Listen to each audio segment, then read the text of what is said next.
Time flies. Well, the world is fast changing and so is the energy sector.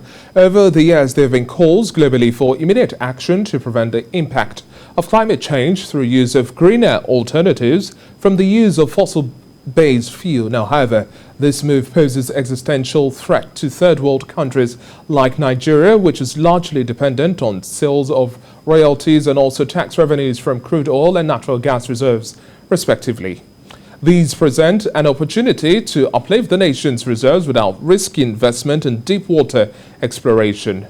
To take advantage of Nigeria's vast oil resources, energy experts say the government must explore strategic policies that will enhance its exploration and development interests through the expansion of value chain and promote alternative energy, hereby hastening its effort to recover its reserves timelessly and also make the most of what it has been before the green era. Well, to make more sense of this and much more and give an in-depth analysis of this conversation, I have joining me live from our Abuja studio an energy analyst, Charles Majami. Good to have you on the show this afternoon. My pleasure. Thank you. Now, analyzing this scope of energy transition as we're looking at cleaner energy is quite simple yet complex. Do you think the government understands how critical this element is? Because for conversations we've seen so far, the urge the nation has is just the gas reserves, which is just cleaner energy. Alternative energy spans bigger than that. The scope is much more bigger. So how then do we begin to break the conversations around solar, wind energy, other alternative energies, and think right, act right, and also have strategic investments to pull all of this through successfully? Thank you very much. I think it's very important, first of all, for the benefit of your viewers, to understand what an energy transition strategy is.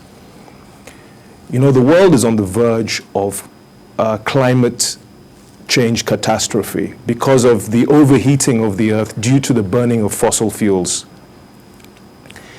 Prior to fossil fuels, we had biomass fuels. The Industrial era came, and as a result, we expanded to fossil fuels exploitation. We have, in the last 200 years, brought the earth to the verge of climate change catastrophe through overheating it. And so now we must transition towards renewable energy. You're absolutely right that the government has not given proper focus to this necessary energy transition. It seems currently to be out of step with this global reality and with the imperatives that are taking place with respect to a global transition towards renewable energy within the next 20 years. So we must develop policies that support that transition while deriving full benefit from our own cleaner energy resources such as gas. So what I would advocate for is an energy transition policy that looks to gas as an essential stepping stone on the way to renewable energies such as hydro, solar, wind, and such. And then also talking about looking at this conversation a little broader, would you say we are also having the skill, the technological know-how within the value chain, talking about technology transfer? We have to also improve on our skill acquisition base and also the knowledge base to really make use of gas as much as we hope to, because we still have the same challenges that we have within fossil fuel based energy, and the same infrastructure challenges would also replicate with gas as well. Do you share in this sentiment? And how then do we begin to change the narrative around technology transfer and being up to date with how clean we even ought to have gas be? Well, the first thing we need to do is have a very cohesive and practicable energy transition policy. Do you know that the European Investment Bank has signaled that there will be an end to investments and finance in fossil fuel projects within the next 2 to 5 years? This will mean that any gas projects in this country would potentially be stranded because we don't have sufficient liquidity within our own economy to fund the necessary projects that would provide gas to power, gas to industries, and other such projects that would add value to the resource, create jobs, and diversify our economy. So the first thing we need to do is we need to create a conversation with the West that allows us to ring-fence our gas assets as targets for investment along the trajectory towards renewable energy. The second thing we need to do is we need to form energy partnerships with viable and reputable renewable energy firms in order to be part of that energy transition strategy and support us in that way. The third element of that is training. Now, we already have the skill sets here within the oil and gas value chain, and I think with very little tweaking, we can make that transition very effectively once the money and the technology are here to support that transition. And of course, that whole transition, like I said before, would have to be undergirded by a viable energy transition policy. And talking about the moves by government now, let's look at conversations that have come on the front burner. Nigeria is in talks with Russia. As we speak right now, deliberations are ongoing towards nuclear energy as well, and then looking at partnerships in terms of Rosatom. At this point in time, there are so many critics who don't share in this sentiment that the conversation around alternative energy should not, for now, touch towards nuclear energy. Do you share in that sentiment? And questions raised as to where these facilities are going to be sited in Nigeria, waste management within this regard, and talking about other energy sources, how we manage waste from all of this as well. Do you think we still understand what the different unique energy alternatives portend, the risks, and how the benefits outweigh the risks? I think we need to be very realistic when we're talking about what renewable energy means to us. I think nuclear energy might be just a little bit beyond our practical reach at this time. It requires a lot that we don't have, and you've mentioned just a few. But that doesn't mean that we can't focus on solar, where we have tremendous advantage. In northern Nigeria, we have vast open spaces and we have sun. We have rivers, the Niger River for hydro. We have vast access to offshore areas where we can have wind technology to fire up our power sector. So let's be practical. I think nuclear technology on the face of it is an extremely useful technology that would benefit the people of Nigeria greatly. But I think we need to have a lot in place before it can become a reality. And that's not to say it can't become a reality down the road. But I think at this time, it's more reasonable for us to focus on wind, solar, and hydro. And talking about wind, solar, and hydro now, for just to smell the coffee, our fixation on oil is going nowhere. So we just have to make the most of this to ensure that we have enough of a resource base to be able to fuel these alternative sources of energy. Now, looking at refineries and the investment that is still ongoing within the oil and gas sector. Still on oil, what are the biggest mistakes we are making at this point in time? What cues do you think we should be taking from this? And then also looking at investments gradually within solar, improve investment in solar, not just having some states have solar-powered lighting infrastructure. How do we begin to look at wind power? How do we even look at improving on our hydropower systems in the country so that then we have a holistic mix? Yeah, I mean, I think that's where we're headed. We're headed towards a hybrid, okay, where I think gas will be the transition resource that will take us through to to all these other renewable energies. As far as crude oil goes, I think it's very clear that it is an industry in descent. The PIB, the Petroleum Industry Bill, having been passed, etc., is good. But it may be a little too late. The world is moving on. I think things like oil and PMS and all of these things, we will have to look inwardly towards ourselves as markets. Export markets will diminish, but we must have a strategy to transit away from PMS towards cleaner fuels. So, for example, when you talk about petroleum, we should be talking about CNG, compressed natural gas, autogas, which is a cheaper fuel, a cleaner fuel, that will allow us to meet our obligations to the international community, okay, while transiting away from a resource that there will be increasingly less available finance and investments for. I think one other issue that is very critical to understand is the linkage between resources and geopolitical relevance.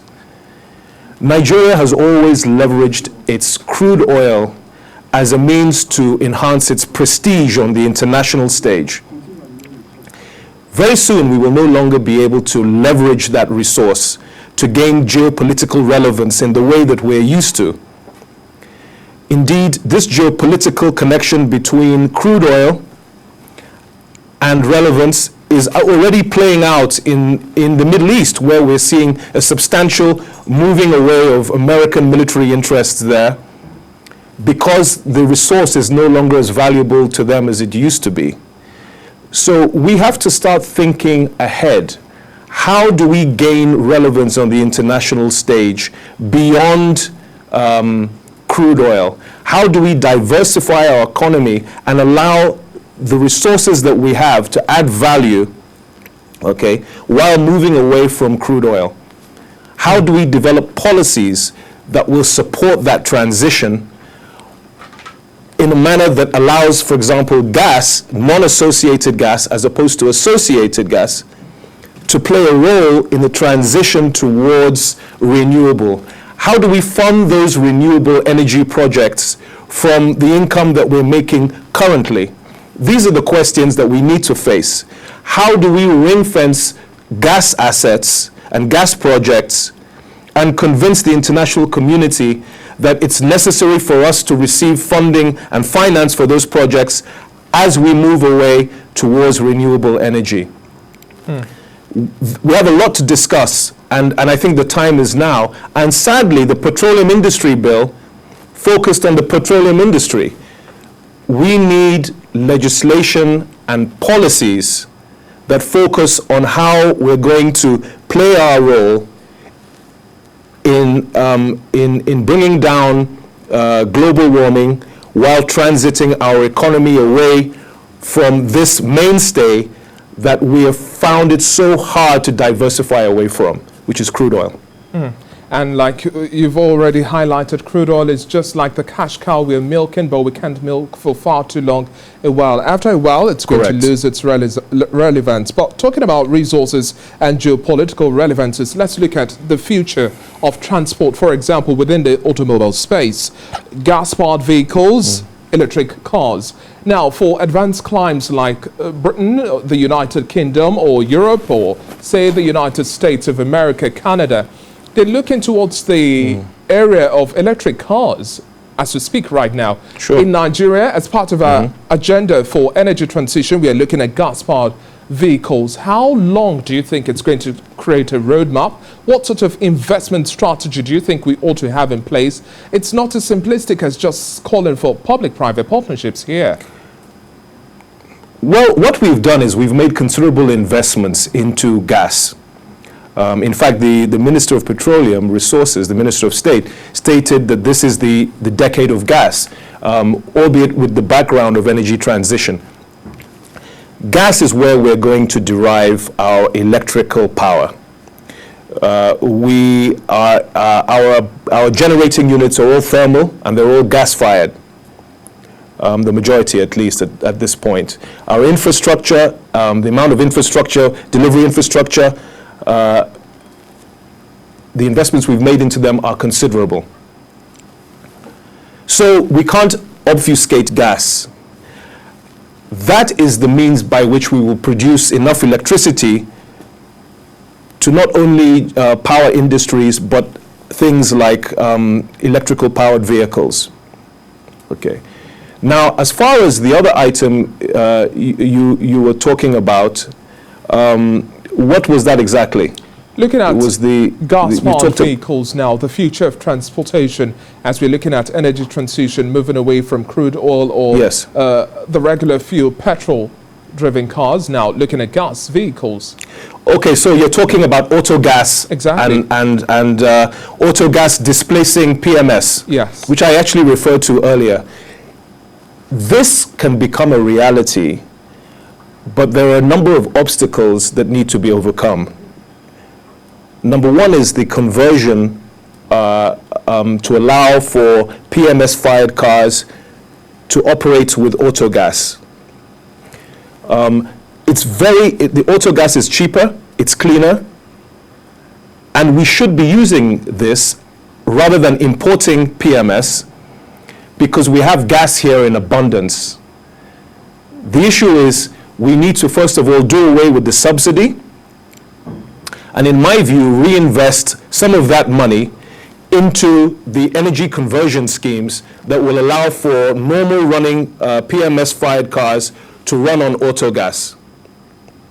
So definitely gas is an essential transition element along our trajectory towards renewable energy or cleaner energy.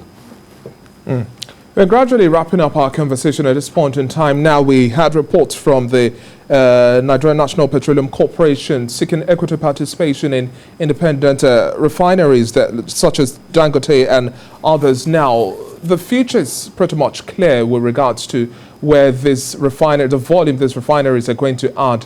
But in terms of value addition now, how do you think we can build on that and then still looking at rehabilitation of our current refineries at the end of the day to ensure that we don't necessarily have Nigerians still pay so much for energy? Like you've mentioned, we have gas to power plants, we have gas and then petrol still being our mainstay. So how then do we just make sure that we cut the cost down? Because that's the global conversation. If not, then we're not doing much. Well, yeah, I mean, the deregulation, credible deregulation is essential, first of all, downstream. Then we have to have a credible and believable determination by government to actually turn around these refineries and make them work. You know, we've heard of turnaround maintenance projects for the last 2-3 decades. I mean, I don't know the amount of billions that has been sunk into trying to turn around our refineries, Warri, Kaduna, Port Harcourt, and all such. But where are we now? We're still importing. So it has to be credible, okay? And I think, in my view, it has to be fairly short term. We have to look towards transiting away from crude oil, as the finance will very soon not be there to bring that crude oil out of the ground. And if you don't have the crude oil, then there's no point in having refineries that refine crude. So I think in the near term, and certainly it would have to be a component along our energy transition strategy, we should fix our refineries, deregulate our downstream, provide cheap PMS to our people, but with a view to transiting to auto gas, which is a lot cheaper, a lot less harsh on the environment, and in keeping with this holistic transition strategy that is global, that will dry up available investments into the crude oil sector in the near term. Well, we'll definitely keep our fingers crossed and see how government's policy direction and agenda is going to work with this energy transition, we have to be tactical, we have to be strategic with both investments and partnerships with other global powers that have already passed through the same journey we are trying to navigate through. Thank you very much for your time on the show this afternoon, Charles Majami. It's been a pleasure speaking with you. My pleasure indeed. Thank you.